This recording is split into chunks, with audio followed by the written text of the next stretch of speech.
Oh, yung sinaing patay niya na ba? Matok yun. Hi, opo mama, napatay ko na po yung sinaing. Oops, siya nga pala ang kapatid ko. Tawagin na lang natin siya sa pangalang Baby. Di ba pinapatay ko sa yung sinaing? Hala kuya, hindi ko pa pala napapatay. Ha? Di ba sinabi ko patayin mo?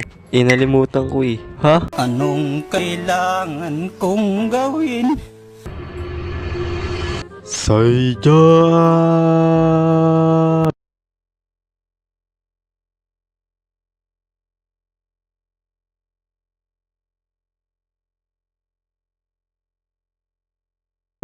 Marami iba't ibang uri ng pagsaing yan. Kukwento ko lang yung experience ko. Maiksi lang to, pero sa susunod na upload ko, hahabaan ko na yung video kaya wait nyo yun. Simulan na natin nangyari yun nung grade 6 ako nun. Galing ako school. At tatapos na yung oras at pagka uwi ko, pinagsaing agad ako ni mama nun. O say dyan, magsaing ka na para may kainin tayo mamaya. Mama, kauwi ko lang eh. Magsasaing ka o hindi? Magsasaing na po. At makalipas ang kalahating oras. Higit pa. Nalimutan ko ang sinaing ko. Ha? Parang amoy sunog. Lagot.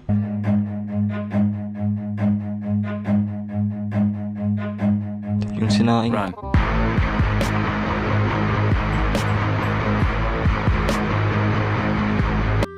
Hindi ko alam kung anong kabobohan ang ginawa ko ng mga time na yun eh.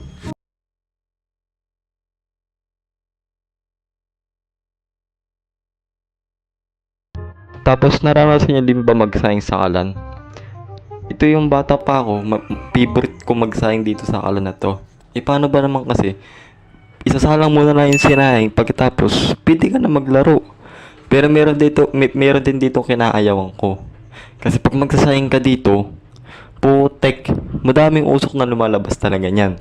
Masisingat mo yung usok. Kulang na lang talaga, hikain ka dito sa kalan na to eh. Pero maganda siya. Mama, ako na po magsasaing. O sige, ikaw na magsaing. Ayusin mo at baka matuok.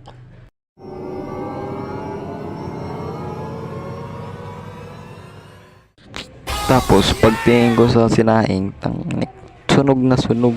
Tapos, alam niyo ba ang ginawa ko pagtapos nun? Siyempre, hindi ko pa alam nun ang busong-busong. Kaya naman, ang ginawa ko, itinapon ko yung kanin lang hiya. Patayo ko ito kay mama pag nakita ko to. Kailangan ko to itago, itapon. Itatapon ko na lang to.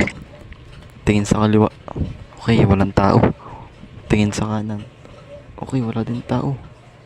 Pero wag ka, wala pa rin nakakalam hanggang ngayon ah. Panis. Almost 3 years. Madam, ilang taon na yun, lumipas, wala pa rin nakakalam. Ako pa rin ang nakakalam nun, walang iba. Pero pagtapos ng animation natin,